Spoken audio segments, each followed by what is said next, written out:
When you lose someone like that, man, you lose a lot, and there's no doubt.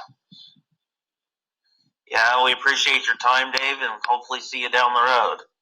That's great, Marshall. Thank you for having me on. Yeah. Good luck with your show. Thanks. All right. Bye-bye now. Bye. And that was Dave Argabright. And I can tell you a personal Capitani story was the 1993 Nationals. It rained. He was willing to pay and call the Nationals final on lap 13 if it continued raining. And then another year, 1994, was when Kinder lost a muffler. Was Ralph said, "A rule's a rule," and then here's the media. Oh, he won't do anything because it's Steve Kinzer. I loved and respected that man, and he's sorely missed. Coming soon on the show in the next couple weeks will be the first annual Christmas guide. If you would like to be a part of the Christmas guide or know some items, please either tweet the page on Twitter or Facebook the page on Facebook. And we'll have the first annual Christmas guide to help you out. That will be in the coming weeks on the show. Always stay up on the latest news, driver updates, and things either on our Twitter page or like us on Facebook and get all the latest news and stuff and things right quickly. Thanks for listening to another edition of the Dirt Racing Podcast.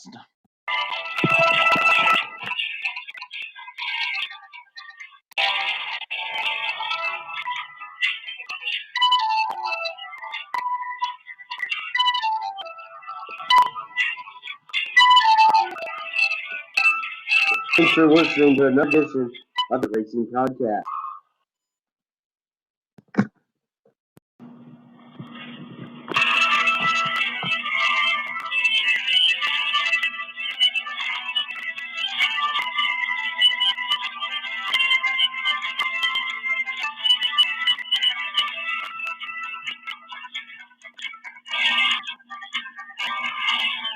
Welcome in another edition of the Dirt Racing Podcast. Let's get started.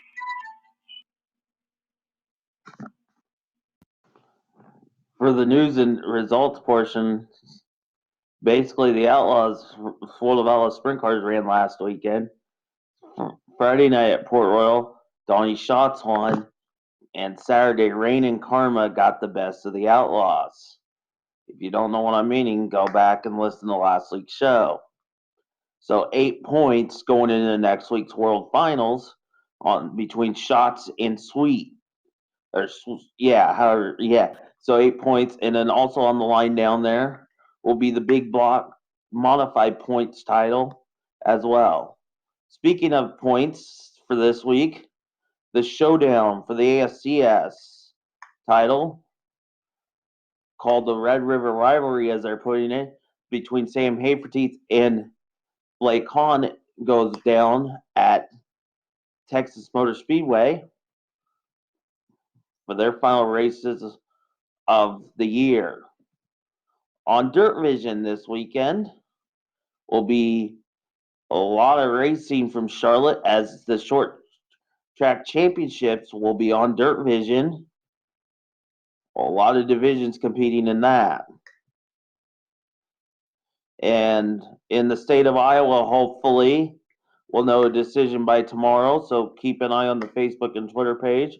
The final race in Iowa for 2019 takes place at Columbus Junction, weather permitting. In this part, you'll hear an interview done in Pennsylvania, as TJ Stutz has an amazing story. We reached out for TJ on the show, so hopefully we'll have him sometime, but here is that interview right now.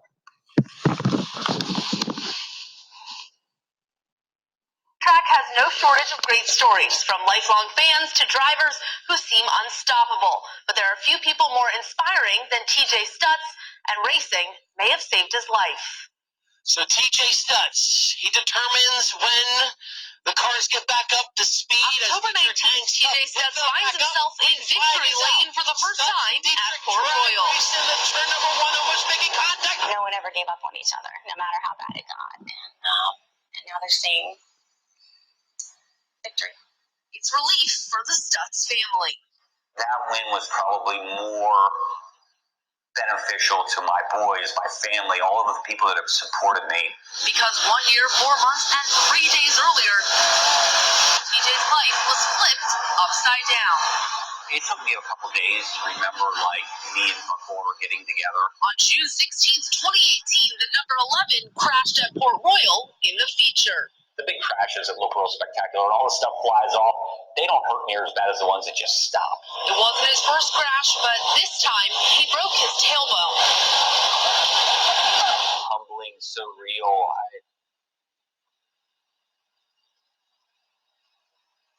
It's been a lot harder than I ever would have thought. The recovery was difficult, only it wasn't just a broken back.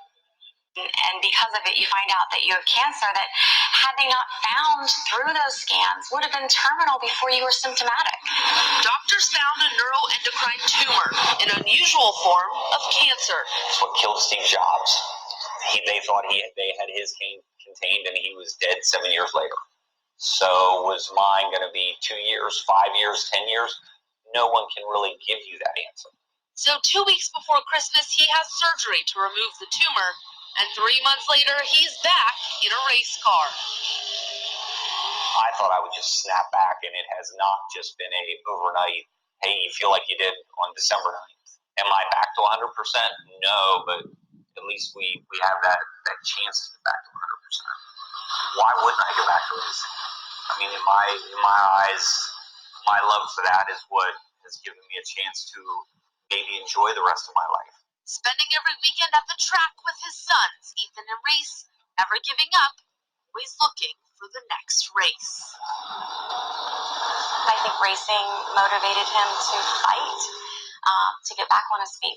This is his first love, without a doubt.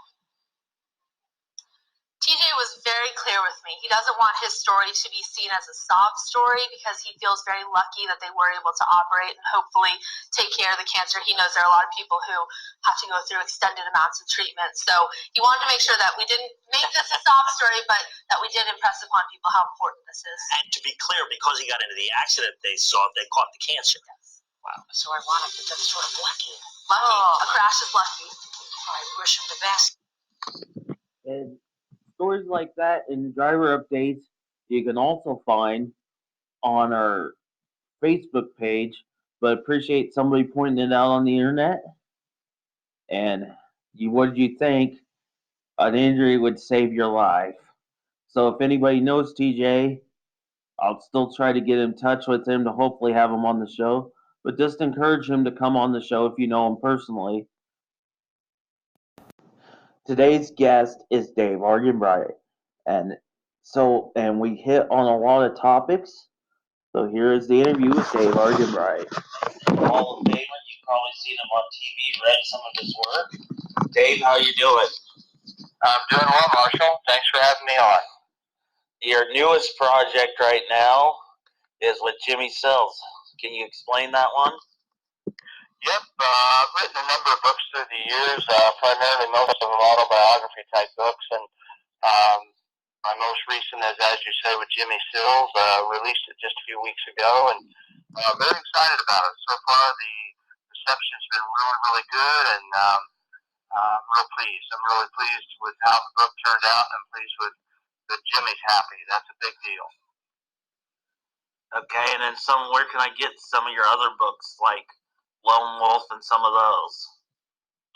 Everything I got is at my website, daveargabright.com, DaveArgabright.com. I've always self-published and marketed my own books, and Brad Doty's book, Still Wide Open, is out of print right now, but everything else we've got. Okay. And then you do some of the TV work. You started that what year? My first TV experience was a really long time ago. I did a couple of sort of one-off type things locally close to home here in Indiana, and things really took off in the year 2000 when I was hired by TNN to be the second pit reporter with Bobby Gerald with the World of Outlaws Sprint Car Series. And from that point, it's been pretty busy. I've worked with Speed TV through the years when TNN went away. As Mad TV evolved with Lucas Oil, I started doing some work for them, and that's really been a good home for me. It's been about 10 years now, and it's been worked out really, really well. And then you also, to people don't know, you did some work for the Indianapolis Radio Network. Yeah, from I think about 04, I believe it was, to 2010. I was a pit reporter on the Indy 500 broadcast. Also did a few races. I think I went to Milwaukee and maybe, I don't really remember where all I went. But I went to several other tracks around the country covering IndyCar for the radio network. It was a lot of fun. I mean, it was not easy, but it was a good experience. And then, are you doing any TV for Lucas Oil this weekend? No, I'm all done with Lucas through this year. We did the Dirt Track World Championship at Portsmouth, Ohio for the late models, Lucas Oil Late Model Dirt Series. That was 2 weeks ago in Portsmouth, Ohio, as I said. And I'm all done. That wraps up their series, and my next outing is the Chili Bowl in January. So, do you have an opinion on the ASCS Championship that's for this weekend? Well, I know it's a little tighter. Sam Haferteep has been kind of owned that thing, and I know Blake Hahn is right in the thick of it, and that's a great series too. I did their TV for probably 4 years, just a few years ago, before I shifted over to begin doing the All-Star races. But the ASCS guys are really good guys to work with. They're good racers.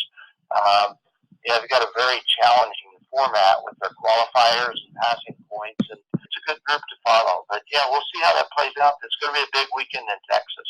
And then next weekend is the World Finals, the battle between Shots and Sweet. Yeah, a little closer than it normally is there too. Donnie has had such a run with the Outlaws now for several years, and this year it's pretty interesting. I think a lot of people are excited about Charlotte, and it'll be a fun outing for sure. Then I know, can you talk a little bit about the interview with Jason Johnson won the Nationals and his famous line? You know, that was just a great moment. Obviously, something like that, when it's happening, you really have no idea. I mean, you kind of know all moments like that are once in a lifetime, but obviously we didn't know what would happen, with Jason down the line, and it made that moment, I think all the more enduring, at least for me, because, even before that happened, Jason and I have been friends for many years, and I remember, when he got started, he kind of had long odds, and it was a hard, long road for him to establish himself, and he obviously had tremendous success, and so to see him win the Knoxville Nationals that night, I mean, I knew that was just a really, really special moment, and of course, he was so fired up, and one thing I do remember about that night is that the victory lane, it's always, a little bit chaotic, but man, that was just over the top that night. It was crowded with people. There was this massive outpouring of emotion for Jason, and the crowd, the crowd of Knoxville is really special because it's a lot of people, and you can feel that energy. And I don't think there was anybody, even the most diehard Donnie Schatz fan, I think was excited at just how that all came about. I mean, to see Jason win the Knoxville Nationals, it was just an unforgettable moment. And of course, he cooperated with a great, memorable line when he got out of the car. And, as they say, the rest is history. And then this year was the same exact feeling when the 41 won again. Yeah, I mean, it's a different dynamic. I was happy for the team. Obviously, everybody that they've gone through, Bobby and everybody, just to be there and to see him win that race, that was special. But by his own right, I was really happy for David Gravel because, he had had some serious heartache there before. And a young guy, a first-time winner, that was very cool. Just, again, one of those moments that lasts in your mind for a really long time. And then the best kept secret, I think, and people miss out, is the final race at Knoxville of the year, the Late Model Nationals. That's been great since the very beginning, in my opinion. I like both types of cars, so it is difficult for me to say that.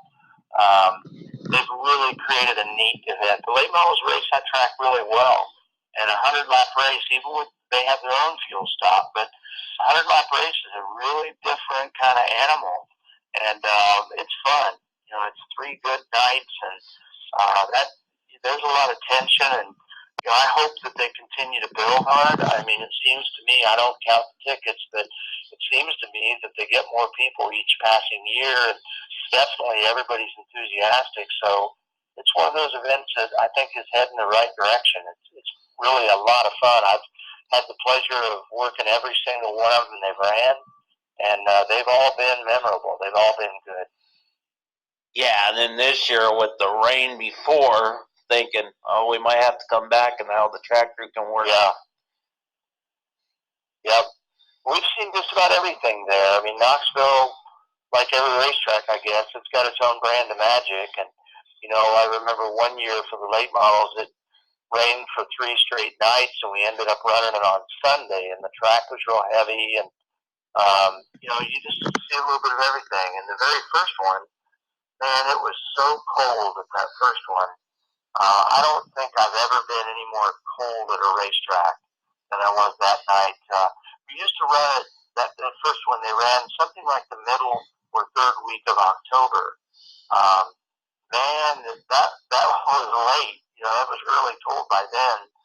And since that time, they moved it up into September, and that's been a much more hospitable environment, I can tell you. And then speaking of the All-Stars, how did you like 34 Raceway down in Burlington? That was a lot of fun. Interesting story for me at 34. I mean, I've probably driven the Knoxville Raceway from my home here in Indiana, I don't know, maybe 7,500 times through the years.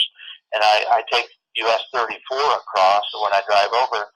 So I've driven by that racetrack, literally dozens and dozens of times, usually on a Wednesday midday or a Sunday afternoon or Sunday morning when I'm driving home. But I've never seen a race there.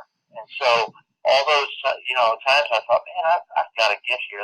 That's a neat looking little racetrack. And so this year when I saw the All-Star schedule for our TV production and saw that 34 was there, it was pretty exciting for me personally. I finally got to check that one off the bucket list.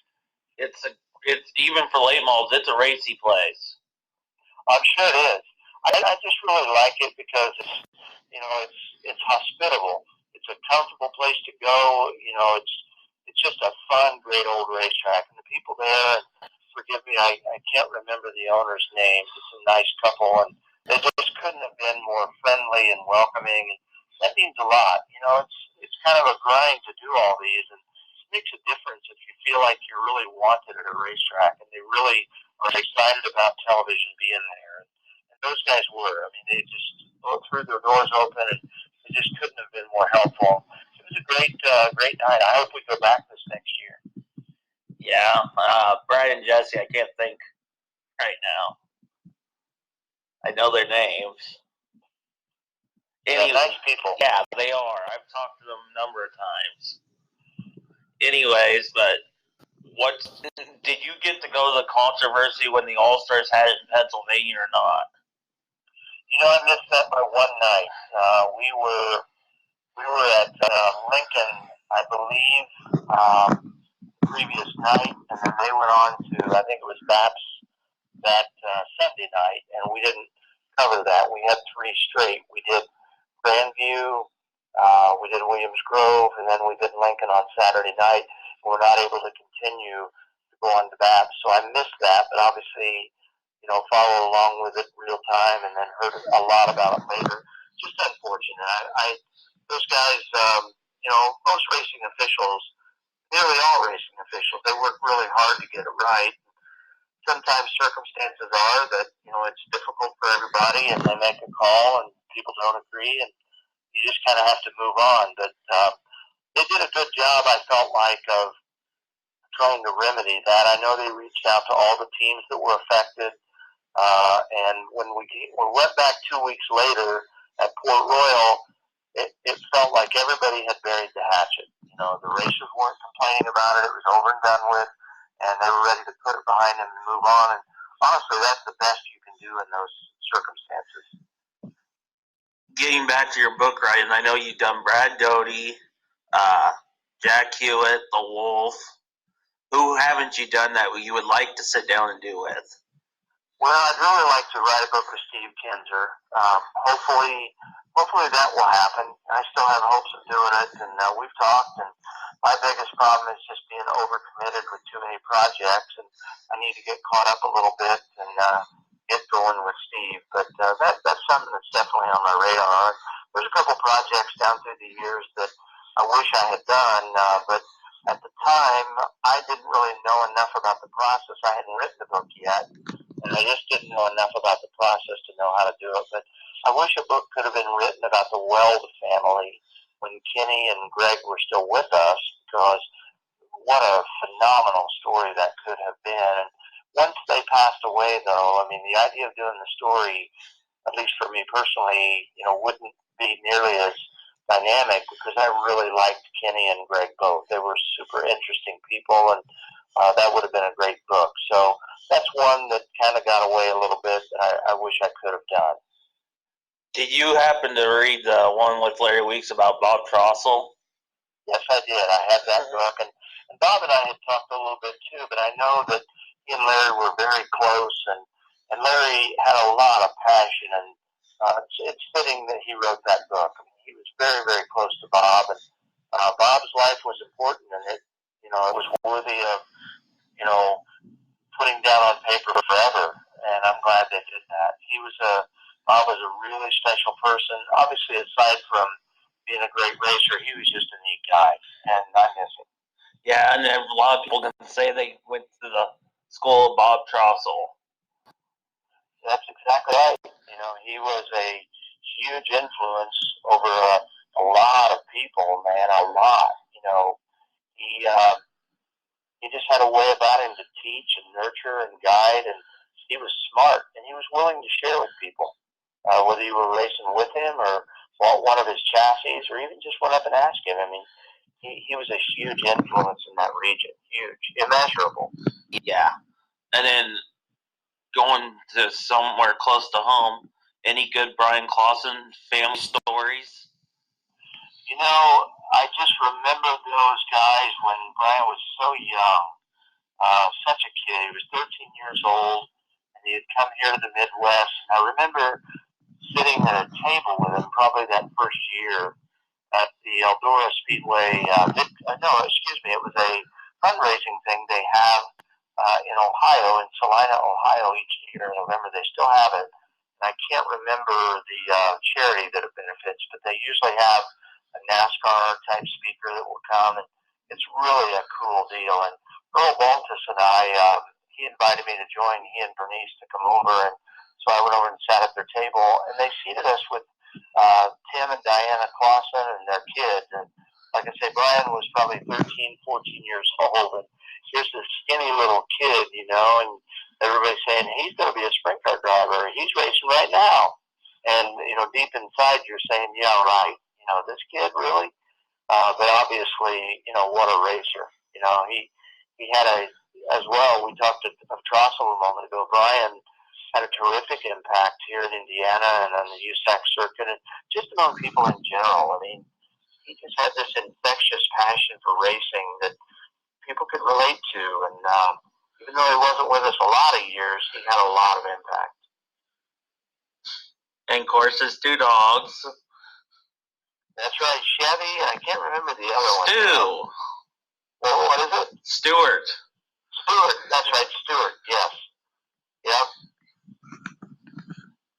And can you see down the line Indianapolis Motor Speedway the dirt track now having more events? That's a tough call. They've obviously done a super job with their midget race. Doug Bowles is a really smart guy, and he's done a phenomenal job at the Speedway the last 10 years. Every time I see him, I tell him that. I just can't get over what a good job he's done and how he's engaged the Indianapolis and the racing community. And they really hit upon something special there. But I think what would keep it special is using it very little. One, maybe two events a year, and that's it. I think it's like anything else. The uniqueness of it would be diminished a lot very quickly if they ran a lot of races there. It's special that you only get to go there, on special occasions. And if it were me, I would keep it that way. And then you do a little bit with must-see racing back in the day. Yes, back in the day. I haven't done any of those. My schedule just got with Mass TV where it just wasn't possible anymore to balance both of those. They had some great events. It's another fun group of racers. And the wing cars on pavement, if you haven't seen them, they're rockets. They are rockets, and they're fun.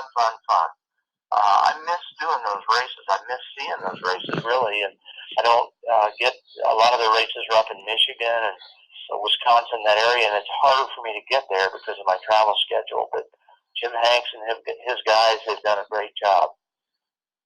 And then, do you have the deal with Australia right now, the sadness on that deal? Do you know much more on that? No, the only thing I read is that the state has said, that the government there has said that they will build another speedway. But, Parramatta, you can't replace things like that. I mean, the people in that community, they've raced there now for 15, 20, 30 years. I remember being there 2004, I think it was, when the World of Outlaws made their first trip down there. I think they called it Outlaws Down Under. And I was on the PA at that time with Wade Onger, I think, was there. Excuse me, that's not true. Dean Neal was there, the PA at Parramatta, and Robbie Farr. Jamie Farr, excuse me. Robbie's his brother, the racer. And it was a historic night, and it was a great racetrack with a ton of atmosphere and history, and the people there. You can build another racetrack, and you can pick up some of those fixtures and move them, but you can't move and recreate fully the experiences and the memories that all those people have there at that venue. So I'm just very sad. When we lose a racetrack, no matter how hard you try, you can't really make up all of that loss. And I know those people, they're still in shock, and I think their shock will, if this plays through, will eventually turn into a period of grieving and mourning. And then they just, we have to move on. But it's just a sad chapter. I hate it. Yeah, I do too. Any couple good Earl Baldus stories to wrap this up with? Earl was one of the most unique people I've ever known. He was not a highly educated man, but he had a way about him, a savviness with people that was very, very strong, very memorable. He could be rough around the edges, don't get me wrong, but he really knew how to work a crowd. And, hearing him tell those stories of the early days of that racetrack in the 1950s, when they really weren't all that different from any other racetrack in the country. They were just trying to get people through the gates. And the racing they had wasn't all that phenomenal yet, in those very early years. And, with nothing but shoe leather and determination at barbershops and bars and grocery stores all around Western Ohio, Earl hung up banners and hung up posters and talked to people and shook hands. And he built that track by hand, almost, one person at a time. And those memories we had when we were sitting in his house, just the two of us, just listening to his stories and working on that book, that was a rare privilege. That was something very special, and I'll never forget that time. Never. And I want to hit on one more promoter, Ralph Capitani. Yeah, another one that will never be duplicated. You know, what Cappy could do with a complicated and complex fair board environment was remarkable. He just had a way, again, with people, and he put Knoxville Raceway on the map big time. Now, don't get me wrong, Marion Robinson, Ray Grimes, those guys were important, and they kept it alive and made it what it is. But at just the right time, Cappy came along, and he took it to a special place. He made it arguably the greatest short track in the world. I mean, you could make that argument. And but not only that, you know what? He was just such a nice person. He could accomplish great things and make difficult calls and do it in a way he never compromised the integrity of his personality. He treated everybody with genuine respect and decency, and that's not easy in a position of leadership.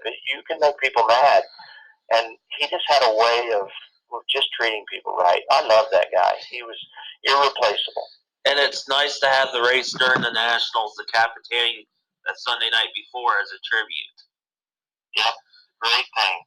Yep, Cappy is he's one of the all-time good guys. You know, when you lose someone like that, man, you lose a lot, and there's no doubt. Yeah, we appreciate your time, Dave, and hopefully see you down the road. That's great, Marshall. Thank you for having me on. Yeah. Good luck with your show. Thanks. All right, bye-bye now. Bye. And that was Dave Argabright. And I can tell you a personal Capitani story was the night 1993 Nationals. It rained. He was willing to pay and call the Nationals final on lap 13 if it continued raining.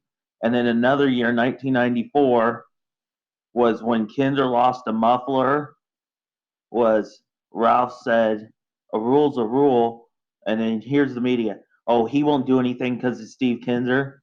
I loved and respected that man, and he's sorely missed.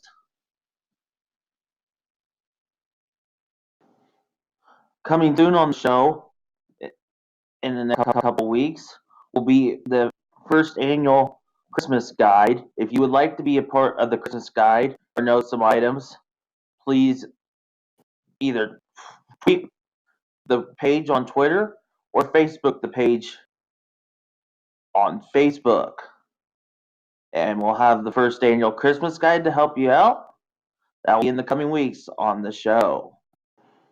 Always stay up on the latest news, driver updates, and things either on our Twitter page or like us on Facebook and get all the latest news and stuff and things right quickly. Thanks for listening to another edition of the Dirt Racing Podcast.